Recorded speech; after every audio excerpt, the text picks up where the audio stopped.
네, 여러분 안녕하십니까? 사랑하는 시청자 여러분, 주민수고요. 네, 이렇게 행복한 또 고3 세계사 풀이를 하도록 하겠습니다. 거두절미하고 바로 풀이를 시작해 볼게요. 세계사는 제 영상 들으신 분들 중에서는 조금 적게 들으시는 부분이 있는데 역사 전체적인 것을 꼭 공부하고 싶으시다면 사실 세계사도 나쁜 과목 아닙니다. 근데 워낙 또 잘하는 사람들이 많아가지고 1등급이 좀 내용에 비해서 좀 높게 나오긴 하는데 그래도 이번엔 어떻게 될지 보자고요. 내용이 상당히 좀 어려웠습니다. 제가 이때까지 풀어본 것 중에서도요, 좀 지역적이 꽤 많았는데 이런 걸 잘하게 되면은 1등급은 어렵지 않을 것 같습니다. 1번 갈게요. 네, 고대 문명 문제가 이렇게 또 나오네요. 저는 일단 가장 핵심만 찍고 바로 넘어가겠습니다. 네, 바로 뭐 고대 이집트 문명이죠. 답은 몇 번이겠습니까? 1번이죠, 뭐. 말할 것도 없습니다. 네, 몇 개만 보고 지나가죠. 함무라비 국정은 바빌로니아 쪽이죠. 네, 조금 다른 문명 쪽입니다. 메소포타미아 쪽이죠. 메소포타미아 문명 쪽이죠. 네, 카스트는 인도, 뭐 그런 부분. 모현조다라도 인더스 문명. 은어는 중국 쪽이죠. 2번 가겠습니다. 이게 좀 어려웠습니다, 사실. 황건적의 난을 그냥 후한 때 있었거니라고, 후한 말기에 있었거니라고만 막연하게 생각했기 때문에 황건적의 난이 이렇게 갈라질 줄이야. 그리고 진나라 역시 우리가 알고 있는 진이 아니죠. 위진원 목조할 때 그 진나라입니다. 그렇기 때문에 좀 더 삼국시대 좀 가야 되는 그런 통일이죠. 아무튼 간에 이거는 황건적의 난 전이냐 후냐를 사실 물어보는 건데 이건 사실 후한이 무너지게 되는 계기가 어떻게 보면 황건적의 난인데 이것으로 인해 가지고 이제 그 후한이 사실상 세 개로 갈리죠. 위촉오로 나뉘죠. 삼국지 배경이 되는 거. 그래서 답은 3번입니다. 3번이라는 거 어렵지 않게 어렵지만은 그래도 조금만 생각하면 풀 수 있는 문제였습니다. 3번. 이것도 혹시 뭐 궁금한 거 있으면 댓글 달아주십시오. 왕망은 딱 기원전 후 0년 때 걸치는 왕조가 되겠습니다. 왕망으로에는 신나라이죠. 3번. 이것도 좀 까다롭습니다. 근데 조금만 읽어보면 이해할 수 있습니다. 명나라 천하는 도적의 손에 빼앗긴 것이다. 조금 화면 내리겠습니다. 제가 잘 보여야 되니까요. 조금 더. 자, 우리나라 왕조가 도적의 무리를 평정했답니다. 그리고 아무튼 명예천하가 되는 걸 보니까 명나라보다는 뒤가 되겠죠? 그리고 뭔가 중국이죠? 근데 잘 보시면은 명나라 다음에 전통 왕조로 할 만한 이런 느낌의 왕조는 청나라밖에 없죠, 사실. 사실상. 이건 청나라 왕조입니다. 네, 그런 부분이고요. 답은 바로 2번이죠. 강희제 때 일어났던 그런 부분이고요. 준전제는 좀 더 완전 뒤에 네, 당나라 이런 데 위진한 목적 그런 데로 가야 되고요. 그리고 국분 중정제 이것도 위진한 목적 좀 돼야 되겠죠. 전염영향 이거는 거란 요나라와 관련되어 있습니다. 송나라와 관련되어 있죠. 정화원정 이게 이제 딱 명나라일까 싶을 수 있는데 이거는 영락제 부분이고 이 부분이랑 맞지 않죠? 패스하겠습니다. 4번. 여기는 지금 대도를 수도로 한다라고 했죠? 대도는 베이징인데 명나라가 아니라 원나라가 있습니다. 네, 몽골 쪽이죠. 마르코폴로랑 그 일본을 침공한 적이 있는 네, 원나라 몽골이죠. 여몽연합군 기억하실 겁니다. 가미가제까지 기억하실 겁니다. 네, 원나라가 진짜 등용 많이 했던 그런 세력이 바로 생목인입니다. 중앙아시아에서 소그드인들 있죠. 상업도 많이 할당하고 인종은 분명히 서양 인종이랑 비슷한데 사는 곳은 중앙아시아에 있던 사람들.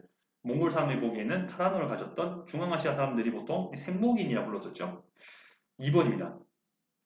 이때 가장 저등하게 이겼던 그 민족들이 강남지방 민족이죠. 아무튼간 뭐 그런 식으로 자 그렇게 되고요. 강남이라는 게 중국 남쪽 지방입니다.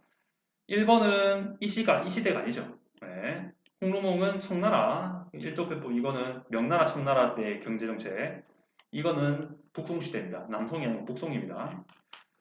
그 이제 우리나라 고려시대 때 그 전기 그쯤이라고 볼 수 있을 것 같고요. 5번 일본사 순수 문제죠. 헤셀신서 네덜란드랑 관련돼 있죠. 이것도 비슷한 부분이고요.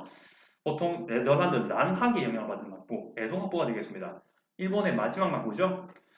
일본 같은 경우는 보통 나라 시대 때, 삼국시대 통일신라 좀 그때 되는 부분이고요. 답은 2번이죠. 2번. 그리고 다이카케 신도 삼국시대 말기쯤, 뭐 삼국 간의 항쟁을 하는 시기, 그때쯤이라고 볼 수 있을 것 같고 도요토미 이거는 전국시대죠? 에도 직전의 부분이긴 해서 사실은 5번이랑 4번이랑 이제 2번이랑 헷갈릴 수가 있는데 그 4번은 좀 에도 전이니까 5번이 처음 들어오신 분 계시잖아요. 네, 일본 최초의 군사 정권이었던 가마코라 막부를 만든 사람이 바로 이나모토노 요리토모 뭐 그런 사람이 되겠습니다. 네, 아무튼 가마코라 막부랑 관련되어 있습니다. 네, 그래서 답은 이거 2번입니다. 패스할게요. 6번. 자, 이스파한은 이란에 있죠. 이란에 있었다가 굶어 죽고 함락되고 자, 일단은 아랍, 중동 완전 메소포타미아 완전 그쪽의 민족은 아니란 얘기네요. 일단 이쪽이 관련된 거 보니까요. 투그리베그가 이곳을 수도로 삼아가지고 이제 아제르바이잔의 충성 사역을 받고 그 바그다드를 침공에 들어가는 민족이죠. 즉 중앙아시아랑 이란계에서 활동을 하다가 중동으로 진출하게 된 그런 왕족. 그리고 이스파한 점령하고 부하양을 추출한 이런 왕조는 바로 셀주크 투르크죠. 네, 그렇게 볼 수 있습니다. 그러면 바로 5번이 답이죠. 예루살렘도 들어가고요. 그래서 십자군 전쟁 관련돼 있잖아요. 그렇죠? 그때 투르크가 셀주크 투르크였으니까요. 터키 지역이죠. 아나톨리아는. 네. 그쪽으로도 셀주크 투르크가 갑니다.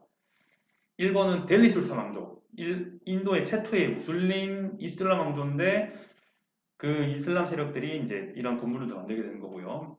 보통 한 12세기쯤부터 된다고 보면 됩니다. 건립하는 건.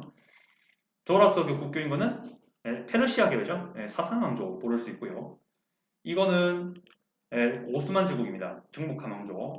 그 메흐메트 2세가 가장 유명한 사람이고요. 이거는 아파스 왕조입니다. 두 번째로 물론 뭐 초기 완전히 순수 이슬람 왕조 빼고 무함마드 이슬람 빼고는 두 번째로 큰기한 이슬람 왕조 수니파 왕조가 아파스고 첫째는 우마이야 왕조가 되겠습니다. 초기 무함마드 그 국가 빼고요. 제가 말하는 건 정통 칼리프 국가 빼고 봤을 때 우마이야 그다음 아파스 이렇게 좀 크게 대가 이어지죠. 7번 좀 이것도 어렵게 나왔습니다. 근데 파탈리푸트라를 알고요. 그리고 좀 더 인도 쪽으로 들어간 왕조 생각하시면 되겠죠. 이거는 어느 왕조일까요? 이건 마오리아 왕조가 되겠습니다. 쿠샤는 대부분 기원 후 왕조고요. 이건 좀 기원 전의 왕조입니다. 그래서 알렉산드로스가 기원 전 사람이니까 같이 연대적으로 볼 수 있죠. 예, 관련해가지고 유명한 왕 바로 아소카 왕이죠. 아소카 왕이 너무 전쟁을 많이 해가지고 그 말년 때는 좀 자기 자신을 돌아보는 식으로 이게 많이 하게 되었죠. 그래서 이제 소승불교, 그 상자부 불교도 받아들이고 그렇게 되는 거 아니겠습니까? 1번은 타지마할, 이건 뭐 무굴 제국일 것 같고, 앙카라 전투 승리했다. 이거는 여기 관한 내용이 아니죠. 이거 터키 좀 가야 되고요. 이거는 보통 이제 F탈 침이라든지, 이거는 보통 뭐 구타왕조라고 설명하는 게 맞는 것 같습니다. 구타왕조 정도는 돼야 되고요.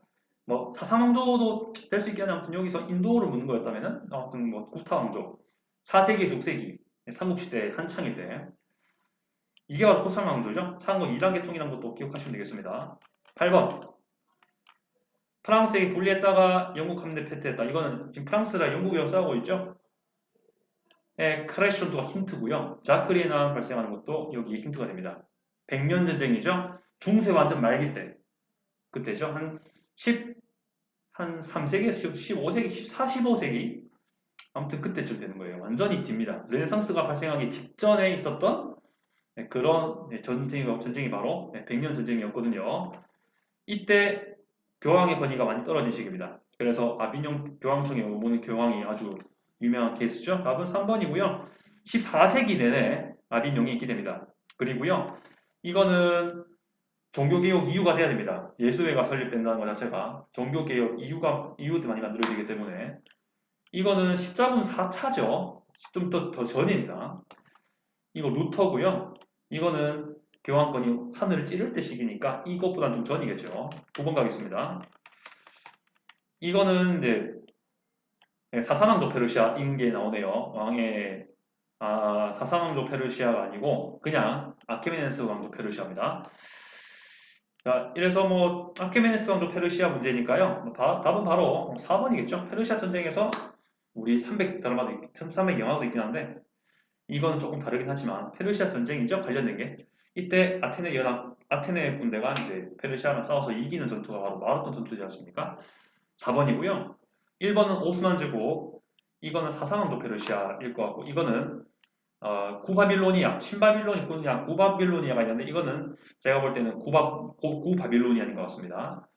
이거는 오스만 제국 유명한 정책입니다. 10번. 누구일까요? 롬바르드를 멸망시켰고 아바르 정복했고 후 오마이야 왕조 침입을 막으려고 했던 것이었는데 자기 부친이에요. 네. 그리고 그는 통합했다 이렇게 돼 있죠.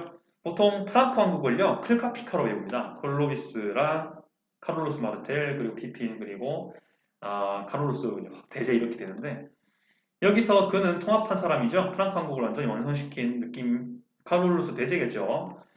개창하지 않았습니다. 개창한 건 그 전에 사람이죠. 참고로 대피핀이라는 사람이 있는데 여기 우리가 외운 피핀이랑 또 다른 피핀이 또 있어요. 그 사람이 이제 이 사람인데 일단 이거는 확실히 아니고 이거는 프랑크 왕국이 분열되는 그런 거고 좀 뒤이고요. 2번 같은 경우는 레오 3세가 대표적인 사람이 되겠습니다. 레오 3세의 그 동로마 제국에 있는 사람이죠. 그리고 이거는 이제 카를로스 마르텔 지금 자기 부친이 여기 나오잖아요. 자기 부친이 후 오마이야 왕조의 침입을 막으려 한 게 바로 이 투르푸아티의 전투입니다. 막았죠. 그래서 이슬람이 스페인까지 났지만은 프랑스로는 못 들어옵니다. 이것 때문에 답은 5번이죠. 예, 소위 카롤루스의 어떤 소르네상스라고 불리는 이유가 바로 5번입니다. 네. 그러니까 르네상스 시대부터 뭔가 고전 연구가 된 게 아니고 카롤루스 대제 때 이미 이런 게 있었다. 그런 게 의미해서 나름대로 작은 르네상스라고 불리는 게 바로 5번 때문이죠. 11번. 아큐에서 승리한 사람. 네, 바로 뭐 힌트가 적긴 하지만은 악티움 해준만 알면 끝나죠. 근데 여기 또 있네. 아구스테오라고 조금 발음이 좀 비슷한데 아무튼 아우구스투스 황제죠. 옥타비아누스에서 이렇게 되죠. 답은 5번입니다. 뭐 참고로 몇 개만 할게요. 2번 같은 경우는 콘스탄티누스 대제입니다. 1번은 알 필요는 없는데 뭐 네르바 황제긴 한데 아무튼 여기서 또 유명한 오연제가 있다면은 뭐 마르쿠스 아우렐리우스 이 마지막 황제 피우스 황제도 있고 뭐 트라이아누스도 있고 있어요. 근데 처음은 네르바 맨 끝에는 뭐 카롤루스가 난다. 마르쿠스 아우렐리우스가 있습니다. 성소피아 성당 축전군은 유스티니아누스 대제죠. 네, 비잔티움 왕국, 동로마 제국의 어떤 다른 이름으로 바뀌죠. 그때고 12번 단골 문제로 잘 나옵니다. 이것도 표트르 대제죠. 네, 표트르 대제 증거 상트페테르부르크 완전 뭐 습지였는데 진짜 인위적으로 콘크리트인가 아무튼 그 돌 다 깔아가지고 도시를 만들어 버리죠. 네, 소유로 정치를 펼친 사람이죠. 그리고 어떻게든 러시아가 바다로 진출하게 하기 위해서 그때 제1의 그 방해 적이었던 나라가 바로 북방 나라들이었어요. 스웨덴 뭐 그런 나라였는데 이긴 거죠. 5번입니다. 이거는 완전 뒤전 19세기 돼야 되고요. 격파한 것도 이거는 러시아가 게 아니라 영국이죠. 자, 그리고 크림 전쟁 이거는 이제 그 러시아 좀 뒤에 19세기 중반인데 크림 전쟁이라고 해가지고 이거는 그 표토르 대제의 설명은 아닙니다. 그리고 이거는 이제 그 프리드리히 대제라고 해서 프로이센 독일 되기 전에 그때 부분이죠. 3번. 자, 카톨릭의 정책 펠리페 2세에 의해서 근데 또 동방무역 성공도 거두고 동인도회사보다 2년 늦게 설립됐지만 최초의 주식회사 영국이랑 그때 진짜 패권을 다루었던 나라 네덜란드였습니다. 이때 한 16, 17세기쯤이었는데 이 네덜란드 같은 경우는 어떻습니까? 워낙 전 세계적으로 한때 영국이 잘 나가기 직전에 네덜란드가 스페인 다음으로 그 아주 큰 경제 규모를 차지하고 있었던 그런 나라였는데 영국이 이제 다음 타자로 등장하죠. 전 세계 바다를 잡는. 근데 네덜란드의 항해를 좀 제한시키기 위해서 크로멜이 3번 청을 하죠. 항해법제죠. 반발합니다. 항해법이란 거는 결국에는 이제 그 배를 만드는데 자국 함선만 이용할 수 있도록 하는 뭐 그런 거. 아무튼 네덜란드의 교류를 완전히 폭 줄이는 그런 정책이 되겠죠. 자, 레파토에서 승리한 거는 오히려 무적 함대가 이제 오스만 투르크를 이긴 이것도 참 의미가 있는 전쟁이었습니다. 이건 프로이센이고요. 포츠담에 있습니다. 베를린 근교 도시에 있고요. 이거는 프랑스 얘기입니다. 그리고 이거는 바스코 다가마는 어떻게 해석했습니까? 이거는 이제 네덜란드는 아니죠. 네, 포르투갈, 스페인 그쪽으로 가야 이제 이 설명이 되는 거니까요. 네, 아무튼 이거 틀렸습니다. 14번. 지금 여기서 이것도 좀 하기 쉽지 않아요. 근데 잘만 생각하면 볼 수 있습니다. 일단 프랑스 공화국 성립됐죠. 적어도 그 프랑스 혁명 이유가 돼야 되겠죠. 근데 이제 거기에 복종하는 것도 있고, 근데 이제 신성 유대를 깨뜨렸다라고 돼 있고, 러시아, 오스트리아랑 짝짝꿍 되고 있는 모습이 보이고 있습니다. 이거는 빈회의 이후 때 신성동맹이라는 게 있습니다. 신성동맹 영향이고요. 프랑스를 이제 프랑스 혁명 이전에 좀 약했던 국가로 돌아가게 하기 위한 뭐 다른 목적도 많지만 그런 회의인데 아무튼 간에 프랑스 혁명으로 발생된 자유주의라든지 민족주의 이런 것들을 사실 나폴레옹 때문에 프랑스가 이제 그 유럽 전역을 차지하잖아요. 거의 많은 상당히. 근데 그 차지하는 곳마다 자유주의 민족주의를 퍼뜨려요. 그래서 그것들을 좀 무마시키기 위한 동맹이었습니다. 아무튼 간에 답은 4번이고요. 좀 어렵죠? 텔레비전으로 방송 일으킨 거는 프랑스 혁명 내에서 좀 보수적인 시민 세력들이었고요. 자, 이거는 북독일 연방, 이건 프로이센 쪽 아니겠습니까? 독일 쪽이고, 자, 이거는 뭐 다른 내용이 아니니까 넘어가겠습니다. 참고로 5번 같은 경우는 음, 이탈리아 통일과 관련돼 있으니까요. 자, 아무튼 그렇습니다. 자, 그 다음 15번. 인도가 나오네요. 델리에 루포트 돼 있고, 돼지기름 사용해서 반감돼 있고 발단이 일어났습니다. 딱 떠올라야 되는 게 바로 세포양쟁이죠. 세포양쟁과의 관련한 영향. 오히려 이 전쟁 때문에 조금 유하게나마 통치했던 영국 통치가 완전히 네, 인도를 완전히 인도의 왕을 영국 여왕으로 바꿔버리죠. 이게 바로 통치 개혁법인데 2번이 답이죠. 이거 계기로 인도의 그 대빵, 즉 인도의 대표는 빅토리아 여왕이 됩니다. 영국과 같은 여왕이 되죠. 대표가. 즉 인도의 주권이 거의 뭐 상실된다 싶은 부분입니다. 답은 뭐 2번이었습니다. 2번이고 플라션토는 좀 전이고 좀 다른 식이고요. 이것도 다 관련되지 않습니다. 참고로 5번 같은 경우는 무굴 제국에 이거는 지제가 폐지된 그 시기니까 무굴 제국 돼야 이제 설명이 가능하죠. 자, 아무튼 그런 부분이 되겠습니다. 자, 다른 건 뭐 다 참고하시고 바브로 이건 뭐 그 티무르 제국과 관련돼 있나요? 아무튼 뭐 그런 부분이 티무르 아니고 뭐 아무튼 다른 부분이죠. 자, 아무튼 그런 부분으로 가겠습니다. 팀으로 관련돼 있죠. 그다음 16번. 도로코 사건, 헤레로 봉기 이건 좀 잘 알아야 되는 문제입니다. 이거는 독일에 관한 식민지역이죠. 동아프리카도 있고 서아프리카도 있고 나미비아. 자, 이런 데 관련된 독일 3번이긴 해요. 알면 바로 맞출 수 있는데 일단 이것도 잘 풀어야 하는 문제고요. 탄지마트 오스만 제국이고 콩고 식민지 삼은 거는 독일은 확실히 아니죠. 이거는 이제 영국이고 횡단 정책, 횡단은 이렇게 한 거잖아요. 이게 종단이고 종단은 영국, 횡단은 프랑스가 되겠습니다. 자, 그렇게 된다는 것을 보면 되겠습니다. 17번 가겠습니다. 옳은 것은 돼 있는데 지금 링컨이고요. 일단은 지금 남북전쟁 때 시기라는 걸 알 수 있을 겁니다. 그러면은 답은 북부 승리로 끝나죠. 1번이고요. 프랑스 혁명에 영향을 준 시기가 안 맞죠. 이건 19세기 중반이고 프랑스 혁명은 18세기 후반이죠. 자, 이거는 영국 얘기니까 그리고 이제 여기랑 관련이 좀 적습니다.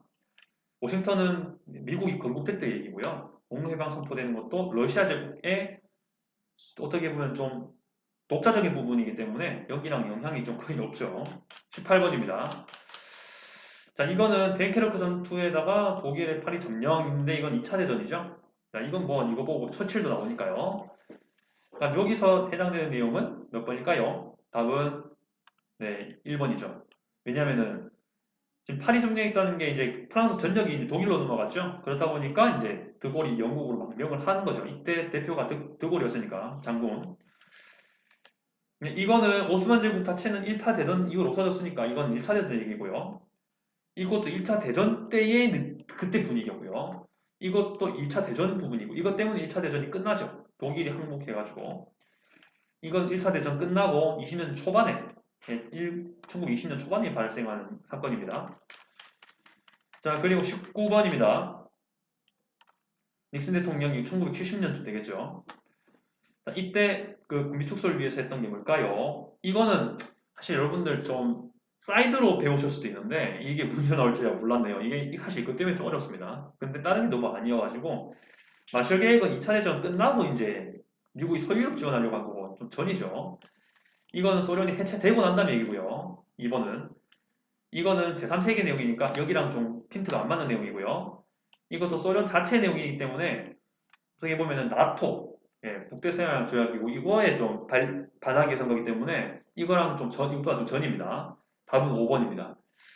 SALT예요. SALT입니다. SALT에 관련된 부분이고요.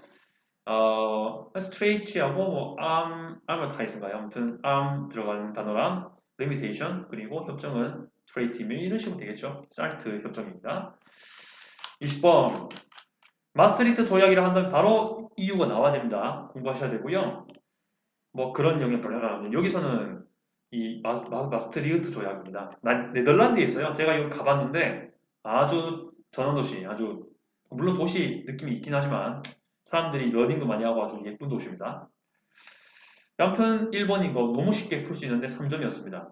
다른 거 볼게요. 이거는 반동회의고요. 이건 제3세계에 관한 거고요. 좀 전이에요. 이거는. 이거 유엔이죠? 이거는 2차 대전 끝나고 직후에 어, IBRD라는 게 있습니다. 뭐 국제 뭐 경제부흥은행, 경제개발부흥은행인가요? 아무튼 IBRD가 만들어지는 거랑 그리고 IMF 국제통화기금이 만들어지는 그런 거고요. 이거는 공산당 관련된 거니까 이거랑 관련이 적죠. 이런 식으로 볼 수 있겠습니다. 좀 빨리 했는데 여러분 어떻게 보십니까? 그 답이 참 도움이 되길 바라고요. 궁금한 거 있으면 언제든지 댓글 달아주시면은 제가 꼭 풀이를 하도록 하겠습니다, 여러분들. 수고 많으셨고요. 이상 주민수였습니다.